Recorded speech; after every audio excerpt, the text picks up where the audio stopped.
Bonsoir à tout le monde. J'espère que vous allez bien. Moi, ça va très bien. Pour ceux qui sont déjà là, je vous prie de m'aider à partager ce direct. Nous allons parler ce jour d'un sujet très important. Et c'est un direct en réponse d'une vidéo qui a fait beaucoup de bruit sur la toile. Donc, on va essayer à notre niveau d'apporter quelques éclaircissements. Et je compte sur vous pour partager massivement ce direct. Ceux qui sont déjà là, partagez-le pour permettre à ceux qui ne sont pas encore connectés de se connecter. Et je vous laisse le temps de vous connecter. Comme ça, après, on va lancer directement.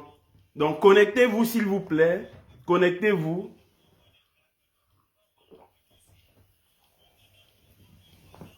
Connectez-vous et likez la vidéo. Appelez vos amis à se connecter également. Donc nous allons parler ce jour d'un sujet qui a fait bouger la toile il y a quelques jours. En fait, il s'agissait des propos d'une vidéo virale qui est devenue virale sur les réseaux sociaux d'un médecin camerounais, le docteur Noubissier, qui demandait aujourd'hui, moi, est-ce qu'il nous demandait tout simplement d'arrêter de faire l'agriculture de manière artisanale parce qu'on va mourir pauvre, parce qu'on va devenir tout simplement pauvre. Donc on va essayer de décrypter tout au long de ce direct ces propos-là et voir si effectivement il a raison. S'il a raison, il a raison pourquoi. S'il a tort pourquoi. Donc partagez ce direct pour appeler tous ceux-là qui ne sont pas encore connectés de se connecter. Comme ça là, d'ici quelques secondes, on lance les hostilités. Donc je salue d'ores et déjà tous ceux qui sont là. Joël Epom, Biakop, Franklin, Mustapha, Mo Adama Diallo, Sandrine Claudia. Je vous salue. Lama Wallo, bonsoir aussi à vous.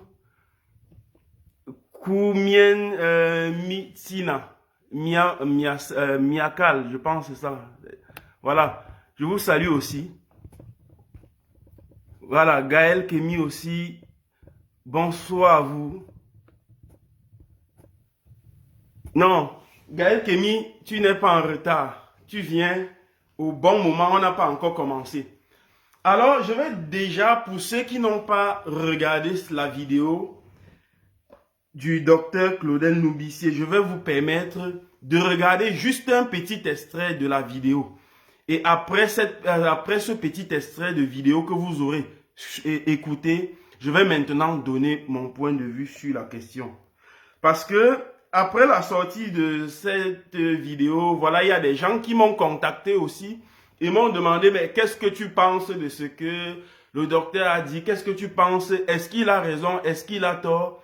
J'ai préféré donc faire un direct comme ça là pour dire aussi parfois les non-dits de cette vidéo-là. Donc voilà, donc je vais lancer pour que vous suivez déjà un petit extrait de la vidéo polémique du docteur Noubissier. Il faut arrêter de pratiquer l'agriculture et l'élevage dans notre environnement. Je pense que c'est bon comme ça. Il faut qu'on arrête définitivement avec ça. Mais c'est pas possible. On ne peut pas être dans un environnement où tout le monde fait l'agriculture, tout le monde fait l'élevage. Vous rencontrez 100 personnes, 98 ont un projet agropastoral. J'ai ma plantation de 1 hectare. Je fais les bandes de 500 poulets. On ne peut pas être dans un environnement où pratiquement tout le monde ne fait que l'agriculture et l'élevage de façon artisanale. Ça ne peut pas nous permettre de développer ce pays. On ne peut pas continuer comme ça. Mais c'est pas possible. Mais quand est-ce que les gens vont comprendre que Avec le système tel qu'il est constitué actuellement, il est impossible, je dis bien, il est impossible, avec l'état du système actuel, de pouvoir s'en sortir et s'enrichir en pratiquant de l'agriculture et de l'élevage de façon artisanale.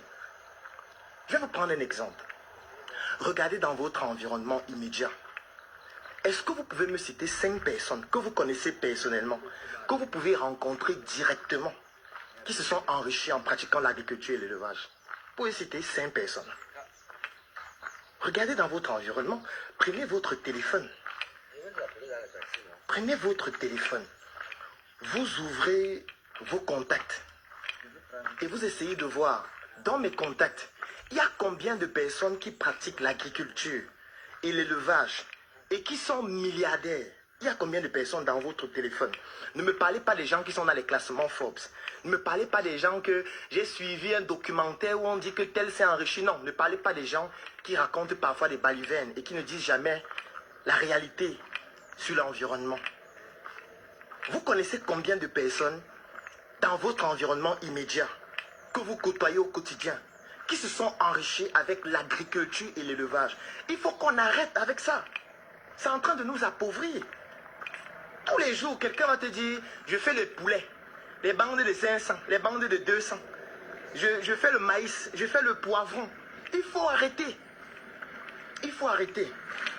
Parce que tant qu'on n'arrête pas avec ça, mes chers amis, j'ai bien peur que dans un environnement comme le nôtre, configuré comme le nôtre, Voilà. Donc voilà un extrait de la vidéo. La vidéo dure pratiquement une trentaine de minutes. Et avant de commencer, je voudrais vous poser la question. Vous qui regardez ce direct, je vous prie de le partager, s'il vous plaît. Partagez ce direct, que chacune des personnes qui regardent cette vidéo la partage sur sa page et si possible sur d'autres pages. Alors nous venons donc de suivre les propos du docteur Noubissier. Et je voudrais vous demander, vous qui regardez cette vidéo à ce moment, qu'est-ce qui est faux dans ce qu'il vient de dire? Parce que honnêtement, la vidéo a fait tellement de polémiques. Les gens, certaines personnes ont même cru, ont même pensé que peut-être c'était une façon de saboter leur business ou bien quoi que ce soit. Mais dans la vidéo que nous venons de suivre, il y a une grosse vérité, il y a une grosse part de vérité. Mais sauf que le docteur Claudel, je vais dire que la vérité commence de 0 jusqu'à peut-être 10. Mais lui, il est parti du niveau 5. C'est-à-dire que lui, il est parti de plus 5 à 10 cette vérité-là. Il y a de 0 jusqu'à 5 et qu'il n'a pas évoqué. Et c'est la vérité de 0 à 5 que moi je vais maintenant prendre pour vous expliquer ce que je me bats chaque jour à dire sur cette plateforme. Oui, en fait, le problème ce n'est pas que on ne peut pas s'enrichir avec l'agriculture de manière artisanale. Que non. Même c'est-à-dire, il y a l'artisanat partout, dans tous les pays du monde, il y a de l'artisanat. Au Cameroun, le maçon, c'est un artisan. Le menuisier, c'est un artisan. Pourtant, le menuisier, lui, il gagne légèrement sa vie. Il gagne, je veux dire, son souci, c'est de gagner un marché, de pouvoir se nourrir, de nourrir ses enfants, d'envoyer ses enfants à l'école et de pouvoir assurer sa retraite. Vous voyez, donc, dans tous les pays du monde, les artisans se battent comme ils peuvent pour se nourrir ou bien pour subvenir à leurs besoins. Sauf que le domaine agricole, ce n'est pas pareil. Pourquoi? Parce que les données qu'on nous donne sont des fausses données. Je me suis battu, je me bats que ce soit sur la culture du maïs, de la banane plantain, du haricot, du poivron, etc. à vous dire chaque jour que les données telles qu'on nous enseigne même dans nos plus grandes écoles d'agriculture en Afrique, ce sont de faux données. Ces données-là ne peuvent donc pas rendre un agriculteur riche. C'est vrai qu'on ne peut pas ici parler de la richesse juste comme si il fallait peut-être avoir 1 milliard de francs CFA pour se considérer riche. Moi, je considère qu'une personne riche, cette personne-là qui a la capacité de se nourrir décemment, de se vêtir décemment, d'envoyer ses enfants à l'école et de pouvoir préparer sereinement sa retraite. Donc, ce que le docteur Claudel Noubissier dit, c'est vrai. C'est la vérité. Sauf que je dis, il a pris, c'est-à-dire que je pense qu'il s'il s'était renseigné, c'est-à-dire que s'il avait pris, s'il avait fait le renseignement sur toute la chaîne, il aurait compris beaucoup d'autres choses qu'il n'a pas malheureusement invoqué dans sa vidéo. En fait, le gros problème, je vais vous le dire encore aujourd'hui, le plus gros problème des entrepreneurs agricoles africains, c'est le problème premier de la fausse densité qu'ils pratiquent dans les plantations. Ces densités, ces fausses densités-là vont vous appauvrir. En fait, c'est ça qui est la vérité. Les fausses densités que vous copiez sur Internet, sur les réseaux sociaux là, ce sont des fausses densités. Moi, je le dis ça tout le temps. Il y a quelque temps, j'ai parlé de la densité du bananier plantain et que j'étais en train de dire aux gens que vous ne pouvez pas faire une densité de 1100 pieds à l'hectare et attendre tirer les bénéfices d'une telle densité. Et quand je parlais de 3500 pieds, certaines personnes, y compris même certains, y compris même certains éminents professeurs, qui m'ont dit que c'est impossible, ça c'est du charlatanisme. Mais heureusement que les images commencent à tomber. Les images des personnes que nous avons coachées, que nous avons guidées dans ce processus-là, arrivent. Ce n'est pas du bruit. Vous voyez, ces images-là arrivent pour vous montrer que vous êtes dans les plantations, certes, mais si vous ne respectez, c'est-à-dire que quand on est en guerre, si vous considérez qu'on est en guerre économique et autres, quand on est dans une guerre économique, il faut voir ce que son adversaire fait.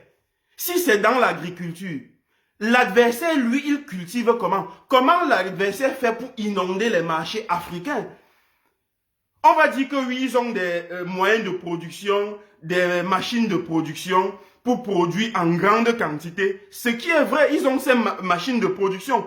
Mais rassurons-nous que même en Afrique, si nous n'avons pas la capacité d'avoir ces machines-là sur place en Afrique, que nous soyons capables de planter comme les machines les machines qui sont en Europe plantent. Moi, je n'ai jamais compris pourquoi les gens jusqu'à aujourd'hui, en 2022, continuent de mettre 3 graines de maïs dans un trou et font 80 cm pour mettre encore 3 autres graines. On va vous expliquer ça combien de fois. Et donc, quand le docteur Claudel Noubissier, par exemple, vient et soulève la problématique, ça devient un problème. Ça devient un problème parce que certains disent il a déjà tenu là où. Là n'est pas le problème. Le problème c'est est-ce que ce qu'il a dit dans la vidéo est vrai? Ben c'est vrai. C'est vrai. Sauf que comme je vous ai dit, il a coupé, c'est-à-dire il a coupé une partie, il a commencé, la vérité c'est de 0 à 10, mais il a pris la partie, il a commencé à dire cette vérité au 5e niveau. Et je me charge maintenant de prendre le niveau 0 jusqu'au niveau 5 pour vous dire toute la vérité. Les gens, en fait, chaque fois qu'ils veulent se lancer dans l'agriculture, ils ont un enthousiasme fou qu'on ne comprend pas. Et parfois, ces personnes-là qui viennent même faire la consultation, tu leur expliques, c'est-à-dire que tu te bats à leur expliquer que leur projet, le projet qu'ils ont là, le projet agricole, c'est voué à l'échec. Ça ne peut pas marcher. Et tu leur donnes les raisons pour lesquelles ça ne peut pas marcher. Ils ne comprennent pas. Ils foncent. Vous voyez des gens qui peut-être veulent se lancer en agriculture et leur plantation se trouve à près de 45 km du lieu d'écoulement du produit. Mais ceux qui font, c'est-à-dire les Occidentaux qui font l'agriculture chez vous en Afrique et qui ont les plantations en bordure de route, ne sont pas fous. Non seulement, ils ont les moyens de leur production, mais deuxièmement, ils sont en bordure de route, c'est-à-dire que dès qu'ils produisent là, ils acheminent ça dans les marchés. Vous n'avez pas cette capacité, cette possibilité d'avoir des plantations en bordure de route. Vous allez peut-être à 50 km du marché acheter un terrain. Les routes pendant la saison pluvieuse sont catastrophiques. Il y a beaucoup de problèmes par-ci, par-là. Et à la fin, vous ne vous en sortez pas. Vous ne vous en sortez pas. Maintenant, est-ce que on peut faire l'agriculture de façon artisanale? C'est-à-dire qu'avec la houe, avec la machette, et pouvoir s'en sortir? Je dis oui, c'est possible. Partagez le direct, s'il vous plaît. Partagez le direct pour permettre à ceux-là qui peut-être ont mal interprété certains propos de la précédente, de cette vidéo-là, de comprendre le véritable problème, les véritables enjeux, et de ne pas se lever directement pour embrasser des projets dont ils ne maîtrisent ni les tenants ni les aboutissants. Donc partagez ce direct, s'il vous plaît. Vous envoyez également des cœurs.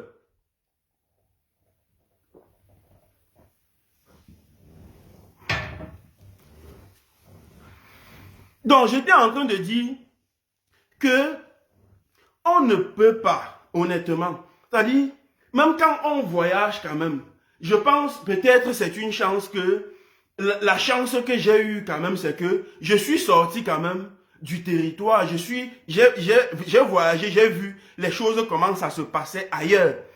Et ce sont ces choses-là que c'est-à-dire que je prends, ce sont ces choses-là que je me bats à vous expliquer matin, midi, soir. Quand je prends par exemple la plantation de poivrons qu'on a fait dernièrement, vous avez vu les vidéos.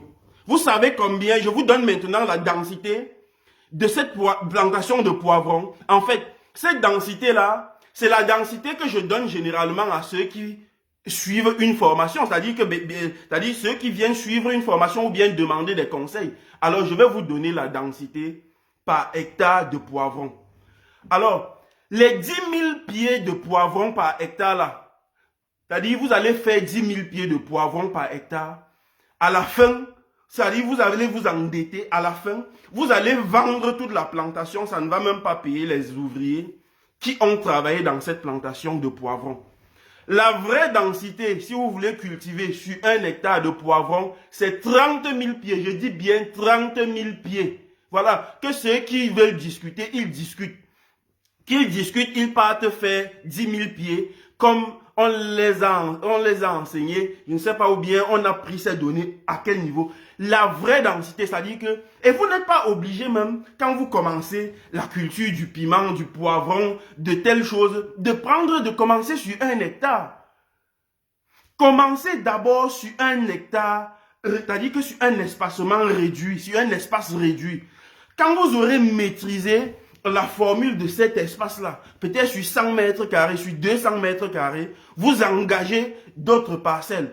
Vous ne pouvez pas commencer un produit, un business que vous ne maîtrisez pas. Vous puisez complètement l'argent, vous envoyez dedans. Vous envoyez dedans et demain, vous criez. Donc, il y a un problème parce que moi-même, j'ai connu ça. Quand je vous parlais dans une dernière vidéo que en 3 ans, j'ai dépensé 20 millions de francs CFA. Et certaines personnes, quand ils me contactent, leurs chiffres donnent les vertiges. Donc, quand on vous dit ça, c'est parfois, on se base sur, c'est-à-dire, on se base sur nos propres échecs sur le terrain. Les propres échecs, parce que ici, il faut que je vous parle des échecs que nous avons eus sur le bananier plantain, sur telle chose, mais ça donne du vertige. Sauf que, on a l'amabilité, c'est-à-dire qu'on a le souci du développement de l'Afrique. On se dit, mais si on connaît ce type d'échec, c'est sûr que les autres connaissent ce même type d'échec. Parce que si moi j'ai connu l'échec peut-être dans le bananier plantain, je suis sûr qu'il y a une personne qui se trouve en Fou, qui se trouve au Gabon, au Mali, qui a connu les mêmes échecs. Et donc on vient maintenant partager ses échecs avec vous, vous dire ce qui a marché et vous dire ce qui n'a pas marché. Vous voyez? Donc, ceux qui ne sont jamais entrés dans les plantations ou qui ont toujours respecté les données conventionnelles, lorsque tu leur parles de 3500 pieds de bananiers plantés par hectare, ils sortent de nulle part, ils commencent à crier. Parce qu'à l'école, on leur a toujours dit que voilà, la densité de bananiers plantés, c'est 1100 pieds à l'hectare. Je mets quiconque au défi de me prouver, de me dire comment il fait pour s'en sortir en cultivant 1100 pieds de bananiers plantés à l'hectare. Donc, voilà pourquoi je comprends la vidéo pleinement, c'est-à-dire que la vidéo du docteur Claudel Loubissi a tous ses sens. C'est une vidéo qui mérite d'être vue, revue, surtout pour sensibiliser ceux-là qui veulent se lancer dans un secteur qu'ils ne maîtrisent pas. Et quand bien même ils rencontrent certains experts, ce sont ces experts-là même qui les induisent en erreur. Parce que vraiment, il faudrait quand même qu'on revoie le système éducatif dans nos écoles, dans nos différentes écoles en Afrique, surtout dans un domaine comme l'agriculture. Moi, j'ai la conviction, j'ai la ferme conviction que c'est l'agriculture qui va développer le continent. C'est cette agriculture, même si elle est une agriculture artisanale, on passe toujours de l'artisanat pour atteindre des sommets, on commence là-bas. Sauf que, en faisant de l'agriculture de manière artisanale, il faut maîtriser, le protocole de culture. Ça, c'est la première des choses. Comment on plante? Il ne faudrait pas que quelqu'un qui est en Amérique du Nord ou du Sud soit en train de faire peut-être 333 pieds d'avocatier à l'hectare. Et ici, chez nous, on est en train de demander aux gens de faire 100 pieds à l'hectare. Vous allez faire 100 pieds d'avocatier à l'hectare. La récolte de ces 100 pieds-là, je vous assure, ne va même pas payer l'ouvrier qui entretient les plantations. Ça fait que vous allez jeter l'argent. Vous allez perdre votre temps pour un projet foireux à la fin. Vous voyez, moi je dis ceci là. Il faut bosser dur comme on dit. Mais il faut être intelligent. Il faut savoir regarder ce qui a marché, ce qui n'a pas marché. Vous voyez? Moi, je vais prendre un exemple qui peut être même choquant. Imaginez-vous un peu, on dit que nous sommes des pays pauvres, etc., etc. Et que, non, on ne peut plus, c'est-à-dire qu'on ne peut plus fabriquer les armes nucléaires. C'est-à-dire que les grandes puissances s'entendent et disent que bon, on ne va plus fabriquer les armes nucléaires parce que ce sont des armes de destruction massive, c'est dangereux. Il faut qu'on mette l'embargo de telle manière qu'il n'y ait plus un autre pays qui fabrique ces armes-là. Mais, entre-temps, on vous donne les couteaux et les machettes pour vous défendre. Et vous êtes là, vous pensez, c'est-à-dire que vous répétez les discours qui vous ont, c'est-à-dire les discours qu'on vous envoie. Même si ces armes-là sont, c'est-à-dire que même si ces armes-là sont nocives, mais fabriquez d'abord pour vous. Fabriquez d'abord pour vous. Voilà pourquoi aussi, chaque fois quand quelqu'un me dit qu'il veut venir en Afrique faire l'agriculture, et il me tape les oreilles que je veux faire du bio, je dis, ça c'est un gars qui n'a pas encore compris le domaine. C'est-à-dire que c'est quelqu'un qui vient, il pense que dans le domaine agricole, là, c'est-à-dire que dans ce domaine-là ne se trouvent que les enfants de cœur. C'est un domaine dangereux. C'est un domaine, c'est-à-dire que les gens qui envahissent le marché africain, ils cultivent, ils ne font pas du bio.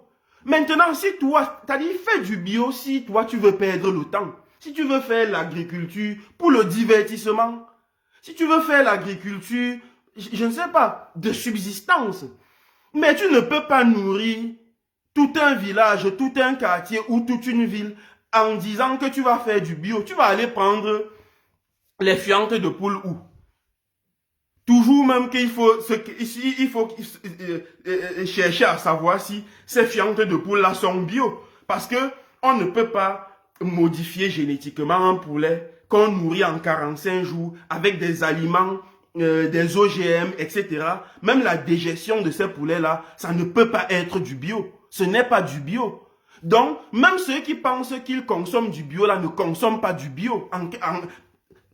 Je vais vous laisser le soin, pour ceux qui aimeraient intervenir pendant que je fais le direct, d'appeler pour donner votre expérience, pour donner ce que vous, pour dire ce que vous pensez. Parce que ici, là, on ne fait pas de l'amusement. On ne fait pas de l'amusement, on dit les choses telles quelles, on dit les choses telles quelles. Donc, si vous voulez appeler, je vais épingler le numéro pour appeler. Au cas où vous voulez intervenir, vous intervenez. Vous donnez votre expérience même dans les plantations. Vous faites de l'agriculture. Comment ça se passe? Est-ce que vous vous en sortez? Vous ne vous en sortez pas, pourquoi?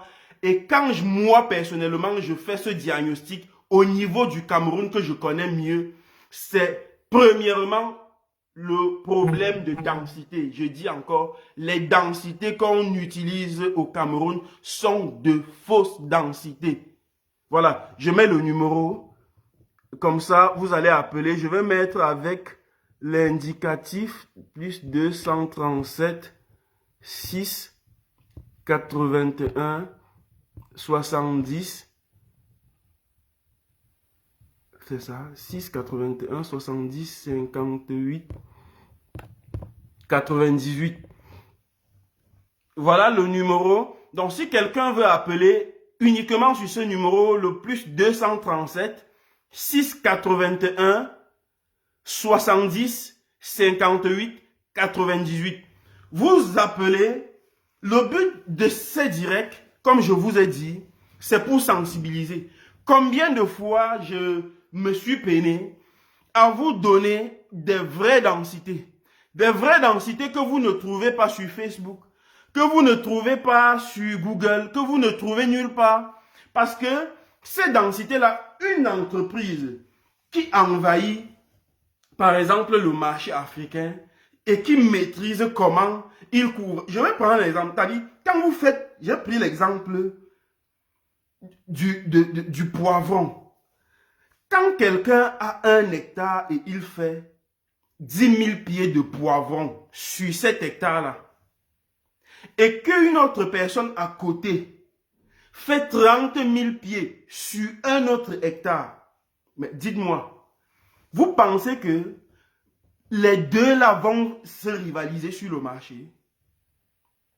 Vous pensez vraiment que vous allez venir faire le bras de fer avec celui-là qui a fait 30 000 pieds sur le même hectare que vous? Non seulement, celui qui a fait 30 000 pieds à l'hectare a payé moins dans la main-d'œuvre de désherbage que vous qui avez 10 000 pieds à l'hectare. Si vous n'avez pas bien compris, je redis. Celui qui a fait 30 000 pieds à l'hectare, il dépense moins dans le désherbage que celui qui a fait 10 000 pieds. Ça veut dire que celui qui a fait 10 000 pieds dépense déjà beaucoup plus dans la main-d'œuvre. Vous ne comprenez pas. C'est-à-dire, les choses sont simples comme ça là. Même un enfant, même un enfant de l'école primaire comprend ça. Une autre personne qui fait 100 pieds d'avocatier sur 1 hectare. Ouais, celui qui demande le numéro, j'ai dit c'est le plus 237. Plus 237 qui est l'indicatif du Cameroun. 6 81 70 58 98. Ça c'est le numéro, le seul numéro sur lequel vous pouvez appeler pour donner votre, je veux dire, votre avis sur la question ou bien apporter aussi votre expérience de terrain. Voilà. Donc, vous pouvez appeler tout simplement, comme je dis, et vous donner votre avis. C'est le plus 237 681 70 58 98. C'est ça, Madame Laura Wanja. Donc, voilà, on va prendre cet appel. Bonsoir. Allô, je baisse le volume. Allô, bonjour, Tati. Oui, bonjour, monsieur. Voilà, donc je suis actuellement votre direct depuis la France. Je vous en prie. Voilà, donc m'intéressant dans ce secteur-là, donc je me permets aussi de vous poser des questions. Je vous en Voilà, prie. puisque l'occasion m'a été donnée. Oui. Toujours dans l'arboriculture. Oui. Voilà, parce que j'ai des données ici qui sont ce qu'on recueille sur le net, mais je voudrais avoir des données exactes d'après vous, votre expérience en matière d'agrumes. Voilà, pour une fois, pour tout, peut-être aussi ça va éclaircir beaucoup de collègues ou de spectateurs qui suivent le direct. Parce que là, j'ai, par exemple, sur les données, on dit pour la culture d'avocatier, 150 pieds à l'hectare. Mais en suivant vos réactions... J'ai pas suivi, reprenez s'il vous plaît. Voilà, les données que j'ai obtenues, c'est-à-dire de manière formelle, voilà, il nous dit c'est 150 pieds à l'hectare pour un avocatier. Oui, pour un hectare d'avocatier. Oui, et après je reviens. Pour les agrumes, ils disent c'est combien 277 pieds à l'hectare. Oui. Voilà, donc ce qui fait un intervalle de 6 mètres par pied d'agrumes. Et pour les avocatiers, donc un intervalle de 8 mètres. Donc, et pour les manguiers, ça, je ne sais pas. Bon, je suppose, si vous savez, vous pouvez nous le donner. Mais moi, d'après ce que je voulais faire, c'est-à-dire je voulais diviser cet intervalle en deux. C'est-à-dire, au lieu de faire 150 pieds à l'hectare, ce qui fait 8 mètres, donc c'est de faire 4 mètres à l'hectare, donc ce qui me fait 300 pieds à l'hectare. Donc je ne sais pas si c'est en faisant ces données, en privilégiant la densité, est-ce que ça va ou bien il faut encore plus? Vous faites quoi 3 mètres à l'hectare? Je n'ai pas suivi la dernière fois. Voilà, supposons pour les avocatiers, là où ils disent c'est 150 pieds à l'hectare, donc c'est l'équivalent de 8 mètres. C'est ça. Intervalle de 8 mètres. Voilà, donc, mais moi, je veux raccourcir, diminuer cet intervalle, parce qu'il faut privilégier la densité. C'est ça. C'est-à-dire, au lieu de 8 mètres, faire 4 mètres. Mais si vous faites 4 mètres, ça va vous donner plus de 400 pieds à l'hectare, hein? C'est 300, ça donne 300 pieds, je pense, non? Non, c'est plus. Parce que... Oui, bien sûr. Parce que si vous prenez 100 mètres, on suppose qu'un hectare, c'est 100 fois 100, non? Oui, effectivement. Ben, si vous prenez 100 mètres, vous divisez par 4, ça fait combien? Ça fait 25, non? Ouais. 25 fois 25 font combien? 525, si je ne me trompe pas, c'est ça? Oui, je vérifie. Oui, 25 fois 25. Donc ça fait 625. Voilà, 25 fois 25, ça va faire 625. C'est beaucoup, c'est un peu trop. C'est un peu trop. Moi, j'ai présenté des plantations ici, là, même sur la page. Si vous n'avez pas vu toutes les vidéos que j'ai publiées, vous pouvez aller sur Tami Jardin TV, sur YouTube. Vous regardez les vidéos. J'ai parlé tellement d'avocats,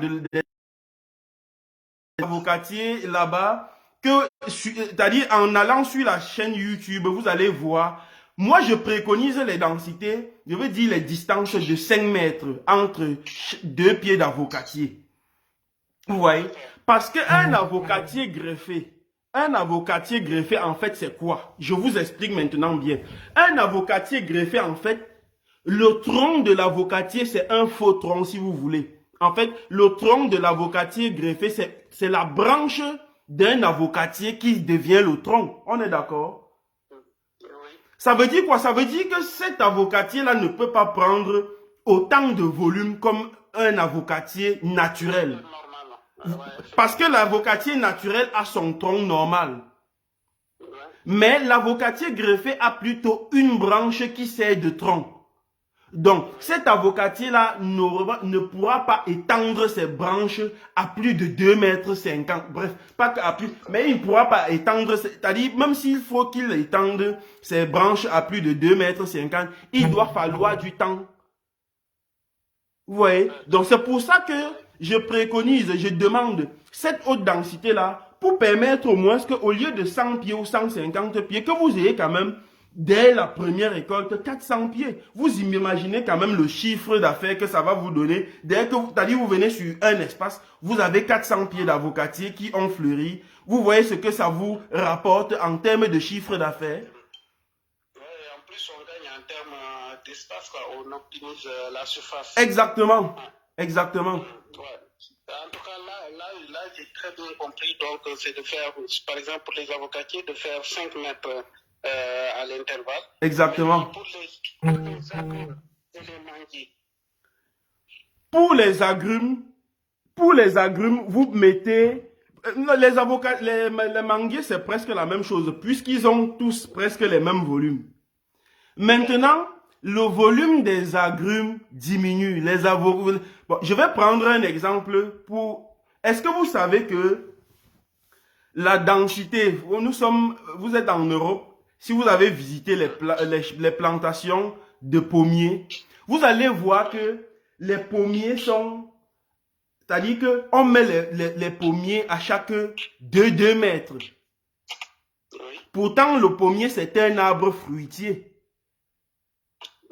Mais voilà, pourquoi on aligne les pommiers à chaque 2 mètres? Parce que il y a peut-être 100 ans, ils cultivaient à l'espace de 8 mètres, ils se sont rendus compte que c'était improductif. Voilà, que ça ne rapportait pas, Maintenant, ils ont serré ça, quitte à ce qu'ils se rendent compte que un pommier est étouffé. Avant de se rendre compte que le pommier est étouffé, ils auront récolté au moins pendant 25 ans sur ce pommier-là. Du coup, ils éliminent tout simplement l'arbre. Vous voyez ce que je dis? Ils éliminent seulement l'arbre à l'intervalle. C'est la même chose que pour les agrumes. Les agrumes, ce ne sont pas des plantes qui prennent tellement d'espace. Vous voyez, les agrumes, vous pouvez planter 3 mètres d'écartement. Je dis bien 3 mètres d'écartement. Donc, celui qui m'appelle depuis, peut-être c'est la Guinée équatoriale sur ce numéro, appelez plutôt sur le plus 237 681 70 58 98, s'il vous plaît. D'accord. Voilà, donc j'espère on s'est compris. D'accord, super. En tout cas, c'est super. Ouais. Voilà, donc supposons si on fait une intervalle de 3 mètres, donc ça va donner combien de pieds à l'hectare? Ça va donner environ 1100 pieds. Oui. Ça va donner 1100 pieds. Pourquoi? Parce que regardez les citronniers. Prenons les citronniers. Quand vous plantez un citronnier, dès qu'il commence à produire, ce citronnier-là n'a même pas parfois 1 mètre carré de couverture et de surface. Hein? Oui, effectivement. Je dis bien, quand vous plantez un citronnier, quand ce citronnier-là a commencé à produire, il n'atteint même pas, c'est-à-dire que la superficie qu'il couvre n'atteint même pas 1 mètre carré. Effectivement. Et vous pensez que vous allez partir mettre un citronnier à 8 mètres, il va couvrir cette surface-là. C'est-à-dire, vous allez raser vos cheveux pour mettre, c'est-à-dire que pour payer les ouvriers et à la fin, vous n'aurez rien, tout simplement. D'accord. C'est ça. D'accord. En tout cas, bon, je vais libérer la ligne pour permettre d'autres personnes de pouvoir intervenir. D'accord. En tout cas, ce qui me concerne, voilà, donc j'ai été bien informé et espérant que d'autres personnes ont pu tirer profit de l'appel que j'ai effectué. Merci beaucoup à vous. Donc, les gars, comme j'étais en train de dire, peut-être pour terminer,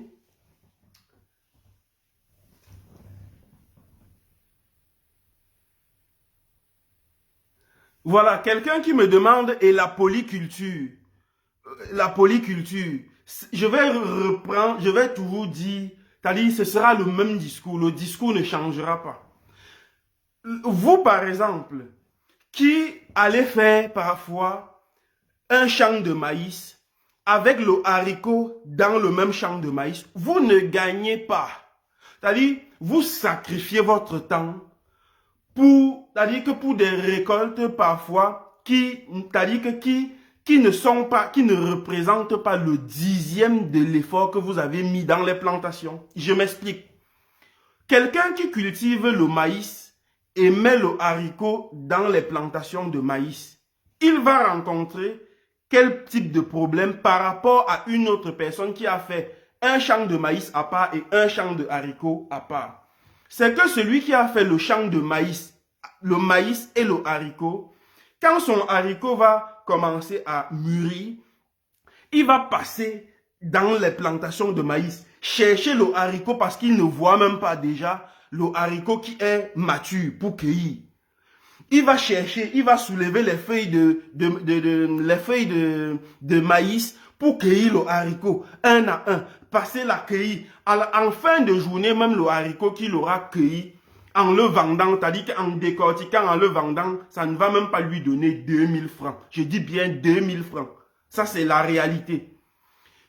Une autre personne qui aura fait le même haricot dans un espace uniquement haricot, il va attendre que tout mûrisse une fois et il va passer, couper ça avec je sais pas, avec un ciseau, couper tout ça, mettre dans le sac et rentrer avec. Ça veut dire que en 30 minutes, celui-là aura récolté 20 à 30 fois celui qui récolte dans un champ de maïs et de haricots.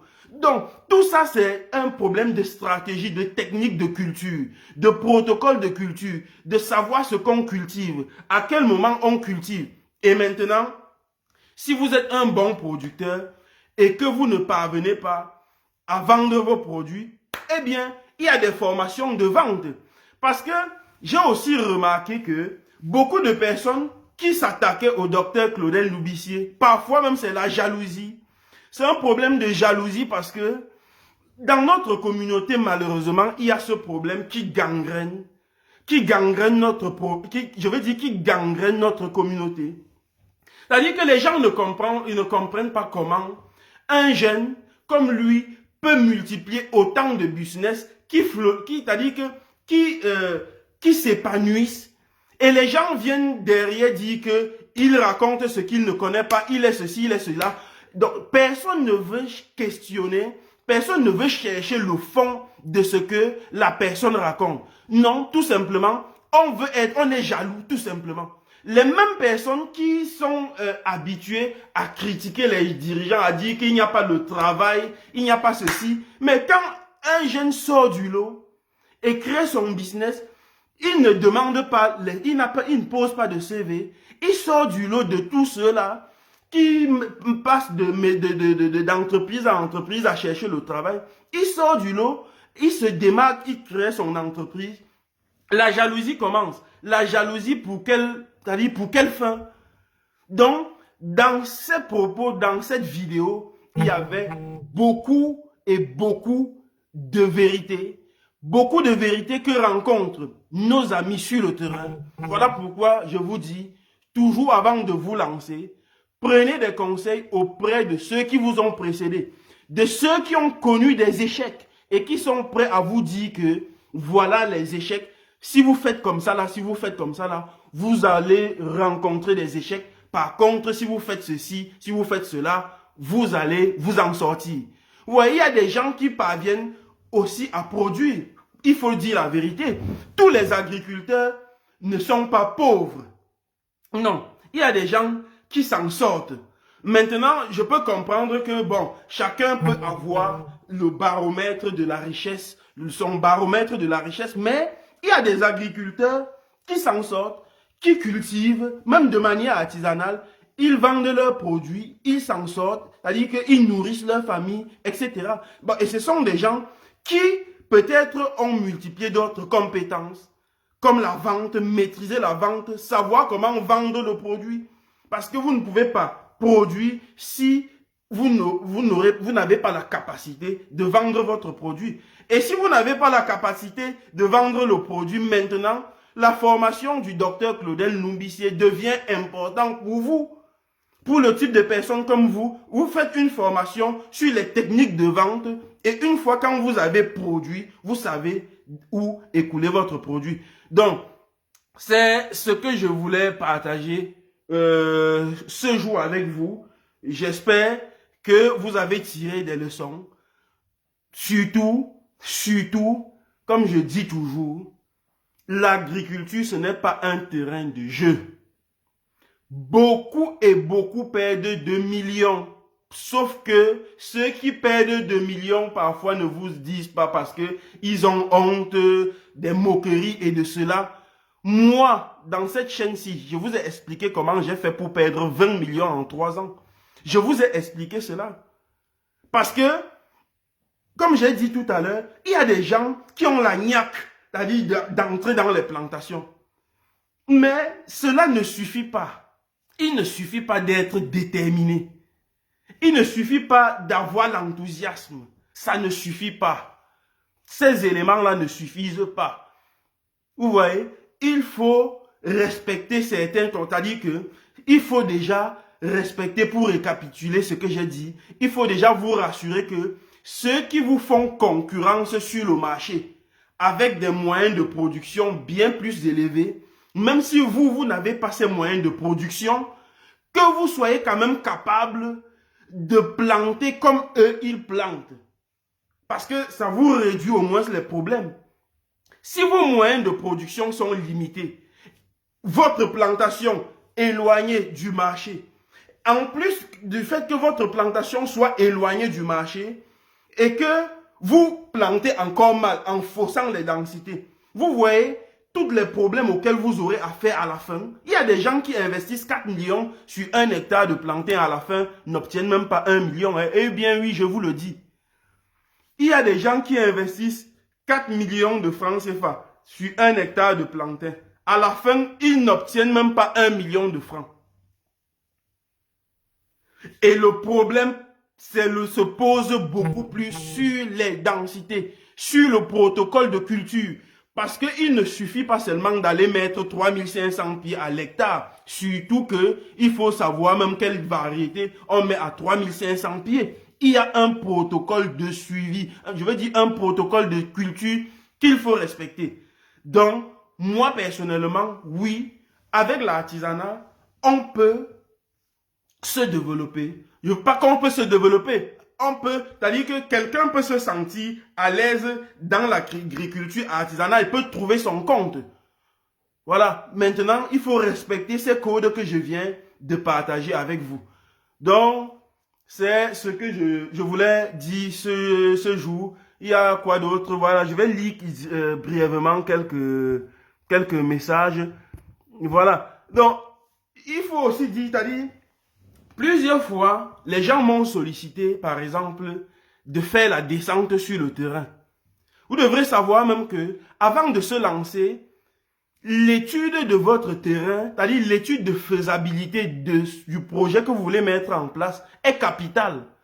Mais il y a des gens qui m'ont appelé, et la descente sur le terrain, parce que je ne fais pas une descente sur le terrain, c'est-à-dire que la descente, je n'engage pas un projet avec vous tant que je n'ai pas fait une descente sur le terrain.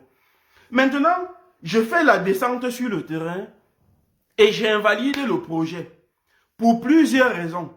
Première raison, la personne veut faire la banane plantain. Les plantations se trouvent à 50 km du premier marché. L'état des routes est à désirer. C'est-à-dire, l'état des routes est... Les routes sont impraticables même en saison sèche. Vous imaginez en saison pluvieuse. Vous voyez?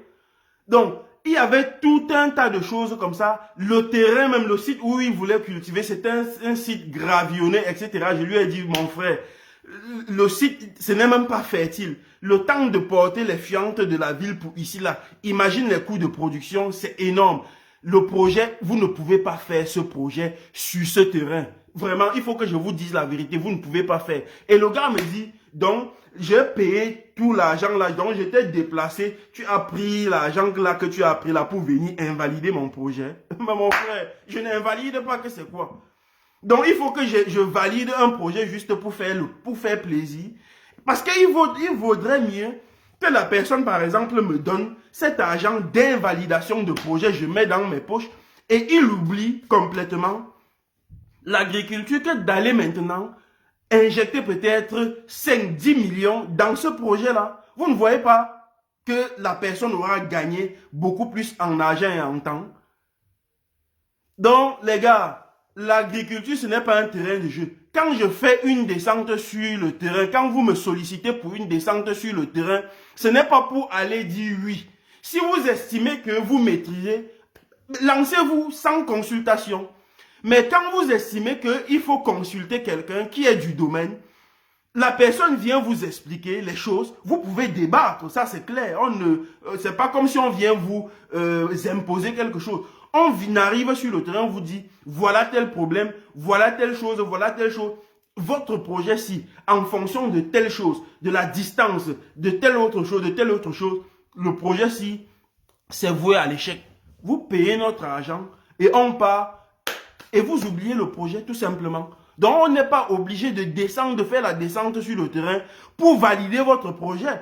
Parce que même quand je ne valide pas votre projet, je perds. Il faut savoir ça. Mais il y a l'honnêteté. Il y a l'honnêteté dans ce sens que quand je valide votre projet, par exemple, d'avocatier, je vous fournis les plans. Vous voyez? Quand moi je viens chez vous et que je valide que oui, on va faire les avocatiers ici, on va faire le bitaco là-bas. C'est moi qui dois fournir ces plans-là. Donc, quand j'invalide votre projet, ça veut dire que moi, je perds quelque part. Et il vaudrait mieux être honnête comme ça, là, parce que, c'est-à-dire que nous, on veut faire de Tami Jardin quand même une vitrine. Et pour faire c'est-à-dire que c'est une marque, Tami Jardin, c'est-à-dire on crée une marque. Et pour faire que cette marque soit respectée, il faut être capable de dire la vérité aux personnes qui veulent investir dans tel secteur. Même si, c'est-à-dire que même s'ils ont la nia, il faut dire cette vérité. Et c'est ce que nous faisons. Donc, quand on fait les descentes sur le terrain, retenez-le pour toutes. Ce n'est pas pour arriver et mettre le tampon sur votre projet. Non, on vient, on invalide complètement le projet. Et vous nous payez, déjà qu'avant même de descendre, parce que après certains querelles, chaque fois maintenant, on prend d'abord l'argent, la totalité, avant de faire la descente. Et quand on rentre maintenant, on rédige le rapport, on vous envoie le rapport. Voilà, le projet est invalidé parce que si vous voulez maintenant vous engager, ça vous engage, ça vous regarde, ça ne nous regarde plus. Mais nous, on a fait notre part de travail. Et c'est comme ça qu'on gagne, c'est-à-dire qu'on est honnête en faisant ces choses comme ça. Donc, c'est un peu ça.